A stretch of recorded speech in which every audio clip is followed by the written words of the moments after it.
যিনি ছিলেন রেজাউল, এসআই রেজাউল, আর কনস্টেবল ছিল হচ্ছে মানিউদ্দিন।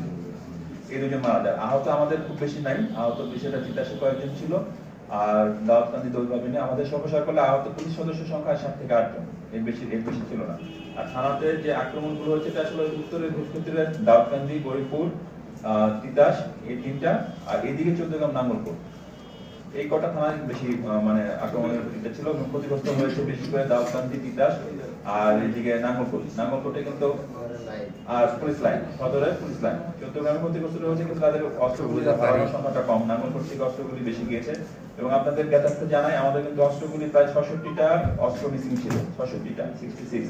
তো সেখান থেকে আমরা এখন উদ্ধার পর্যায়ে আমাদের 22টা মিসিং আছে, 21টা। আজকে একটা হয়েছে, গতকাল পর্যন্ত 22টা ছিল, আজকে 21টা। আমরা কিন্তু সেই যেটা দেখছেন স্যার যেটা বললেন যে আমরা অপারেশনাল ক্যাপাসিটি স্ট্রেস, আমরা কিন্তু আস্তে আস্তে যাচ্ছি, আমরা কাজ করছি, আমাদের মানুষও সহযোগিতা করছে। আর সাধারণ মানুষ তো একটু মানে একটু ভিতরে সন্তুষ্ট ছিল বা পুলিশকে সহযোগিতা করবে কি করবে না এরকম একটা তোলা চলেছিল। সেখান থেকে কিন্তু আমরা সহযোগিতা আপনারা যেমন করছেন সবাই কিন্তু করছে আগে। তো মোটামুটি এরকম একটা পরিস্থিতিতে আমরা আসছি। স্যারের মুখে আপনারা শুনবেন, স্যার অলরেডি বলেছেন, আমরা এটা আরো গতিশীল করবো। ধন্যবাদ। আচ্ছা, সেটা আমি বলি, আমার যেটা ইয়েতে দাউদকান্দিতে দুজন, এটা তৎকালীন মানে ইয়ের সাথে সরকার দলের সাথে সংঘর্ষে 2 জন মারা গিয়েছে।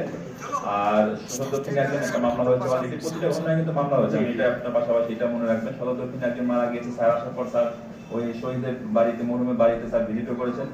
তারপর দেবিদ্বার একজন আছে, একজন 4 তারিখের ঘটনায় আছে।